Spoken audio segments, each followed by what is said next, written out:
Alberto Korda was born Alberto Diaz Gutierrez on September 14, 1928 in Havana, Cuba, and he died on May 25, 2001 in Paris, France. He became interested in photography when he worked as a photographer's assistant as a teenager. He shot on his father's Kodak 35mm. In 1953, he opened a studio with Louise Pierce, another photographer. They shot many advertisements and some fashion photography. In 1959, Korda, along with a team of other photographers, traveled to the U.S. to document Fidel Castro's business regarding the Cuban Revolution. Korda took a photo of Castro at the Lincoln Memorial, and after that, Korda became the official photographer of the Cuban Revolution. During this time, he took a photo of a little girl holding a piece of wood like it was a doll.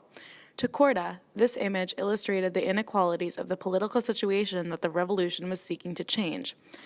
However, Korda's most famous photograph by far is Guerrillero Heroico, or Heroic Guerrilla Fighter, a photo of Che Guevara that is considered to be one of the most reproduced photographs in the world. Here is Professor Max Paul Friedman on the famous photograph.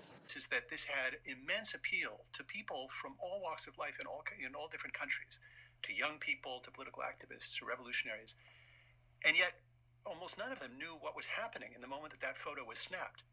When Korda took it, Che was actually at a memorial service to bury 75 people who had been killed the day before at a bombing in Havana Harbor, when a French ship called La Coubre, bearing Belgian munitions, had arrived, and it was destroyed, possibly by sabotage. He was working across the street, and as a trained doctor, he raced over to help tend to some of the 200 people who were grievously wounded. So that accounts for the expression in his face. He's mourning, and he's thinking the revolution is now under attack. Che Guevara. When I just said his name, this image, Guerrillero Heroico, is probably what you thought of. Versions of this image have been plastered on everything, from the iconic t-shirt, to graffiti on walls, to even a metal sculpture in Revolution Square in Havana. It has been used as an image both celebrating his life and vilifying it. It has even been used to draw comparisons, real or imagined, to other more contemporary political figures. It is a symbol of revolution, rebellion, counterculture, anti-imperialism, and nonconformity, even among non-leftists. But the appeal, I think, has to do with a certain romanticized view of Che, who died a martyr's death. He was young, he was sexy, he was bearded, he was a middle-class person who had fought for the poor throughout Latin America and Africa. People often don't realize what a tough customer he was. He volunteered to lead firing squads, for example, because he was that committed to ensuring the survival of the revolution. It has become, rather fittingly, an image for the people. But how did it become so widespread? The answer is twofold.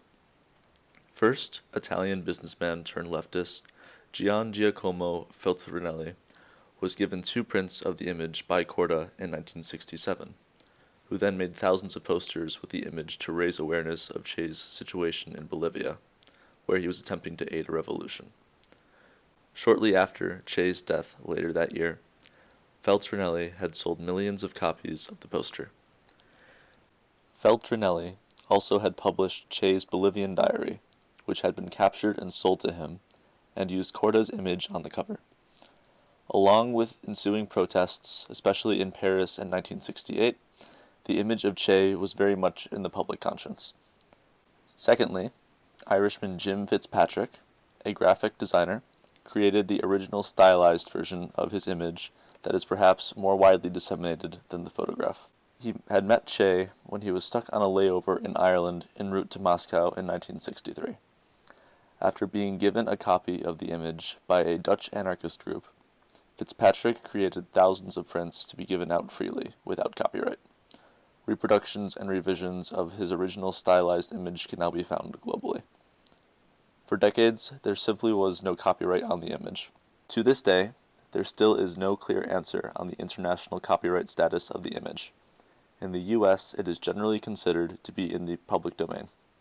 This has greatly aided the spread of the image, fittingly making this image of a Marxist revolutionary who fought and died for what he believed in an image for the people.